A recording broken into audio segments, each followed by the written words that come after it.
நான் இந்த இன்டர்வியூல 26 மார்க் எடுத்திருக்கேன். என்னோட ரிட்டன் மார்க் வந்து 159.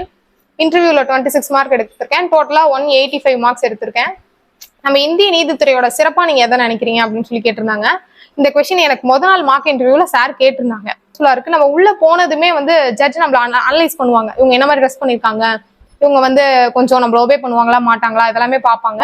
ஓகே நல்லா பண்ணிருக்கீங்க அப்படின்னு சொல்லி சொன்னாங்க. அதுவே எனக்கு ரொம்ப ஹாப்பியா இருந்தது. எனக்கு அங்கேயே சார் தான் நம்ம இப்படி பண்றது காரணம் அப்படின்னு தோணிட்டே இருந்துச்சு. அங்கேயே ரொம்ப ஹாப்பியா இருந்தது. வெளியே வந்ததுமே சார் எனக்கு ஃபோன் பண்ணியிருந்தாங்க. என்னம்மா அட்டன் பண்ணிட்டீங்களா அப்படின்னு சொல்லிட்டு சார் கேட்டாங்க. இந்த மாதிரிலாம் உடனே பண்ணிட்டீங்களா, செஞ்சுட்டீங்களா, எப்படி பண்ணிருக்கீங்க அப்படின்னு வந்து நம்ம ஃப்ரெண்ட்ஸ் தான் கேட்பாங்க. ஆனா இங்க சாருமே எங்கள்கிட்ட அப்படி கேட்பாங்க. அனைவருக்கும் வணக்கம். ஆட்சியாளன் ஐஏஎஸ் அகாடமியினுடைய மாணவியான நித்யா அவங்க இந்த கோர்ட் எக்ஸாமில் சீனியர் பை லீஃப் கிடைச்சிருக்கு. ஸோ அவங்களுக்கு நம்ம முதல்ல வாழ்த்துக்களை தெரிவிச்சுப்போம்.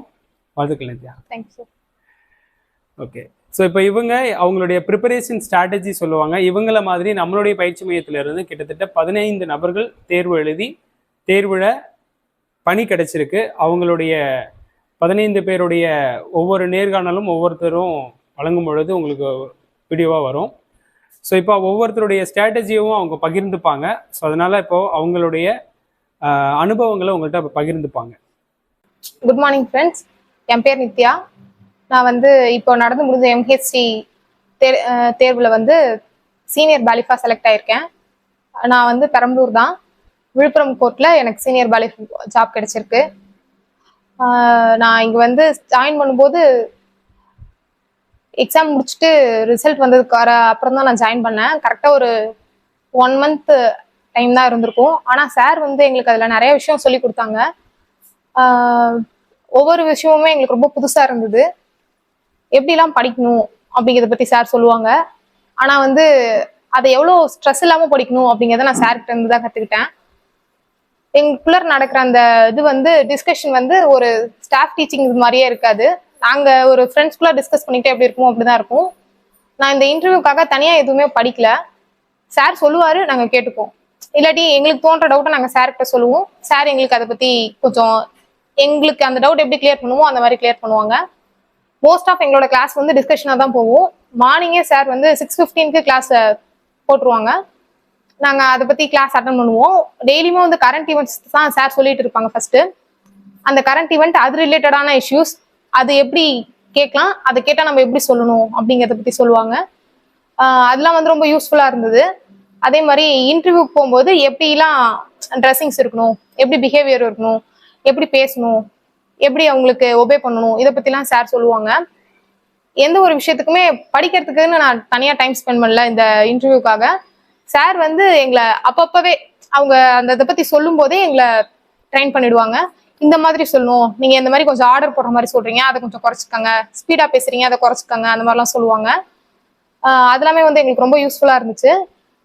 நான் வந்து எனக்கு ஃபர்ஸ்ட் டே இன்டர்வியூ நடந்தது.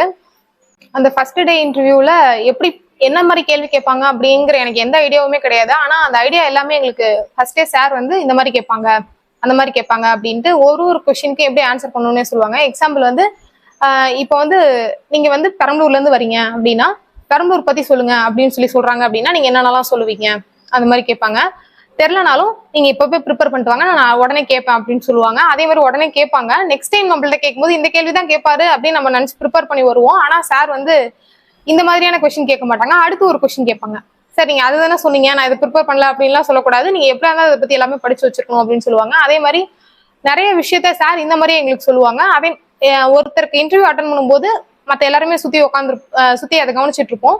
அதனால ஒவ்வொரு டைமுமே எங்களுக்கு வந்து புதுசாவே இருக்கும். எங்களுக்கு ஒரு கொஸ்டினுமே ஒரு டைம் வந்து சார் ஒருத்தங்கிட்ட என்ன கேட்டாங்க அப்படின்னா, உங்களோட ரோல் நம்பர் சொல்லுங்க அப்படின்னு சொல்லி கேட்டாங்க. அந்த ரோல் நம்பரோட சம் என்னன்னு கேட்டாங்க. அதெல்லாமே எனக்கு ரொம்ப புதுசா இருந்துச்சு. அதெல்லாம் வந்து இது பண்ணி சொல்லும்போது அதுக்கப்புறம் தான் நான் போய் என்னோட ரோல் நம்பரை மனப்பாடம் பண்ணி அதை கூட்டினா என்ன வரும் அந்த மாதிரிலாம் தெரிஞ்சுக்கிட்டேன். இன்டர்வியூ போகும்போது எந்த மாதிரி ட்ரெஸ்ஸிங்ஸ்ல இருக்கணும் அப்படின்னு சொல்லியிருந்தாங்க. அதெல்லாம் ரொம்ப யூஸ்ஃபுல்லா இருக்கு. நம்ம உள்ள போனதுமே வந்து ஜட்ஜ் நம்மள அனலைஸ் பண்ணுவாங்க. இவங்க என்ன மாதிரி ட்ரெஸ் பண்ணியிருக்காங்க, இவங்க வந்து கொஞ்சம் நம்மள ஒபே பண்ணுவாங்களா மாட்டாங்களா இதெல்லாமே பார்ப்பாங்க. ஃபர்ஸ்ட் டே நான் இன்டர்வியூக்குள்ள போயிருந்த போது நான் மே கம்மின்னு தான் கேட்டேன். அவங்க அதுக்குள்ளார உள்ள வாங்க உட்காருங்க அப்படின்னு சொல்லிட்டாங்க. என்னால குட் மார்னிங் கூட சொல்ல முடியல. எனக்கு இன்டர்வியூ வந்து ஒரு 20 to 25 மினிட்ஸ் மினிமம் ஒரு 20 மினிட்ஸ் நடந்திருக்கும். அவங்க ஃபர்ஸ்ட் வந்து கேட்டது சார் சொல்லி கொடுத்த அந்த கொஸ்டின் தான் ஃபர்ஸ்ட் கேட்டாங்க. எனக்கு அதுவே ரொம்ப ஹாப்பியா இருந்தது. வேற யாராவது இருந்தா அந்த கொஸ்டினுக்கு, அதாவது சார் கிட்ட படிக்காத வேற யாராவது அந்த கொஸ்டின் அட்டன் பண்ணிருந்தா கண்டிப்பா தருமாறி இருப்பாங்க. ஆனா அந்த கொஸ்டினுக்கு நான் கொஞ்சம் கூட தருமாறமா பதில் சொன்னா அந்த ஜட்ஜ் வந்து கொஞ்சம் அதுல ஹாப்பி ஆயிட்டாங்க. அந்த ஒரு 2-3 கொஸ்டின்ல அவங்க கொஞ்சம் ஹாப்பி ஆயிட்டாங்க. ஃபர்ஸ்ட் கொஸ்டின் என்னன்னா, நீங்க இந்த கோர்ட் வேலையை வந்து வேலையா நினைக்கிறீங்களா இல்ல வந்து உங்களோட ஒரு சிறப்பா நினைக்கிறீங்களா, ஒரு ப்ரைடா நினைக்கிறீங்களான்னு கேட்டிருந்தாங்க. மேம், கோர்ட் வேலைங்கிறது வந்து எப்பவுமே எல்லாருக்கும் ஒரு ப்ரைடு தான். மத்தவங்களுக்கு எப்படியோ இது என்னை பொறுத்தவரைக்கும் நான் ஒரு கோர்ட்ல ஒர்க் பண்றேன் அப்படின்னு சொல்றது எனக்கு ரொம்ப பெருமையான விஷயம் மேம் அப்படின்னு சொன்னா அவங்க அதுலயே கொஞ்சம் சாட்டிஸ்ஃபை ஆயிட்டாங்க. அடுத்த கொஸ்டின் என்ன கேட்டிருந்தாங்கன்னா, நம்ம இந்திய நீதித்துறையோட சிறப்பா நீங்க எதை நினைக்கிறீங்க அப்படின்னு சொல்லி கேட்டிருந்தாங்க. இந்த கொஸ்டின் எனக்கு நாள் மார்க் இன்டர்வியூல சார் கேட்டிருந்தாங்க. இந்த 2 கொஸ்டினுமே எனக்கு சார் கேட்டாங்க. இந்த 2 கொஸ்டின்ல அந்த ஜட்ஜ் மேம் எனக்கு ஆரம்பிச்சதுனால எனக்கு அந்த இன்டர்வியூவே வந்து நம்மளுக்கு தெரிஞ்ச கொஸ்டின் ஆரம்பிச்சிட்டாங்க அப்படிங்கிற மாதிரி ரொம்ப பீஸ்ஃபுல்லா போணுச்சு. அந்த மாதிரி அவங்க கேட்கும்போது நான் சொன்னேன், இந்த மாதிரி நம்ம நீதித்துறை வந்து மற்ற எல்லா நீதித்துறையை விட உயர்ந்ததான் நான் நினைக்கிறேன். ஏன்னா நம்மளுக்கு எந்த ஒரு விஷயத்திலயுமே நம்மளுக்கு சரியான ஒரு தீர்ப்பு கிடைக்கலன்னா நம்மளோட கடைசி ஆயுதமா எதுவும் இருக்கும்னா நம்மளோட நீதித்துறை தான் இருக்கும். நீதித்துறைக்கு போனா நம்மளுக்கு சரியான இந்த கோர்ட்டுக்கு போய் நம்ம இந்த கேஸ் போட்டோம்னா நம்மளுக்கு கண்டிப்பா கரெக்டான இது கிடைச்சிடும், தீர்ப்பு கிடைச்சிடும் அப்படின்னு மக்கள்லாம் நம்புறாங்க. அதையும் தாண்டி ஒரு நாட்டோட உச்சபட்ச அதிகாரம்னு சொல்லப்படுறவர் நம்மளோட பிஎம், அவரையே நம்ம நீதித்துறையால விசாரிக்க முடியும் அப்படிங்கிற அளவுக்கு நம்ம நீதித்துறை வந்து ரொம்ப ஸ்பெஷலானது மேம் அப்படின்னு சொன்னேன்.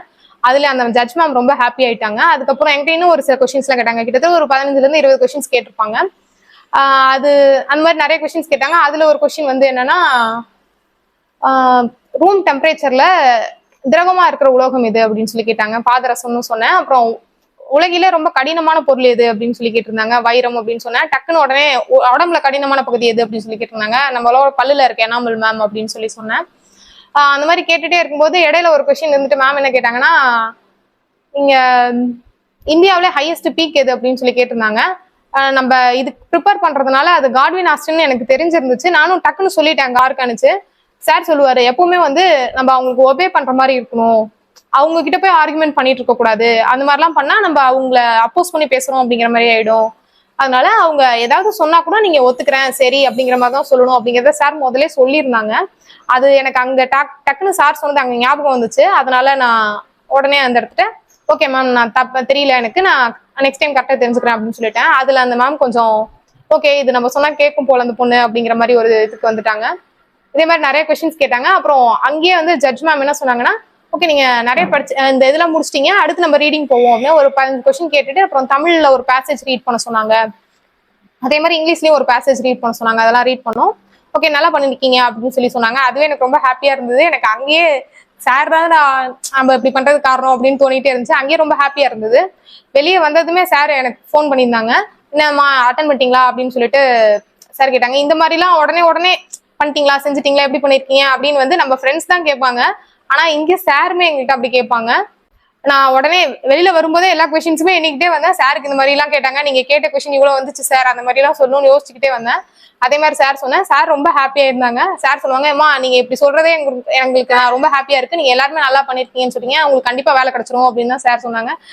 எனக்கு சார் சொன்னாரு, நம்ம நல்லா பண்ணிருக்கோம் அப்படிங்கிற நம்பிக்கை எனக்கு இருந்தது. அதே மாதிரி சாரும் சொல்லுவாரு, உங்களுக்கு கண்டிப்பா வேலை கிடைச்சிருமோ அப்படின்னு சொல்லிட்டே இருப்பாங்க. அதே மாதிரி எனக்கு வேலையும் கிடைச்சிருச்சு. நான் இந்த இன்டர்வியூல 26 மார்க் எடுத்திருக்கேன். என்னோட ரிட்டன் மார்க் வந்து 159. இன்டர்வியூல 26 மார்க் எடுத்திருக்கேன். டோட்டலா 185 மார்க்ஸ் எடுத்திருக்கேன். சார் சொல்றதை மட்டும் ஃபாலோ பண்ணாலே போதும். நம்ம தனியா எந்த ஸ்ட்ராட்டஜியும் வச்சுக்க தேவையில்லை. அதை வந்து நம்ம ஒரு இதை மனப்பாடம் பண்ணணும் அப்படின்னு தனியா எந்த ஸ்ட்ரெஸ்ஸும் எடுத்துக்க தேவையில்லை. சார் வந்து அதை எப்படி படிக்கணும் அப்படின்னு சாரே சொல்லுவாரு. அந்த மாதிரி இதை ஃபாலோ பண்ணாலே போதும். டிஸ்கஷன் மாதிரியான அந்த ஸ்ட்ராட்டஜி ரொம்ப ஹெல்ப்ஃபுல்லா இருந்தது எனக்கு. தேங்க்யூ.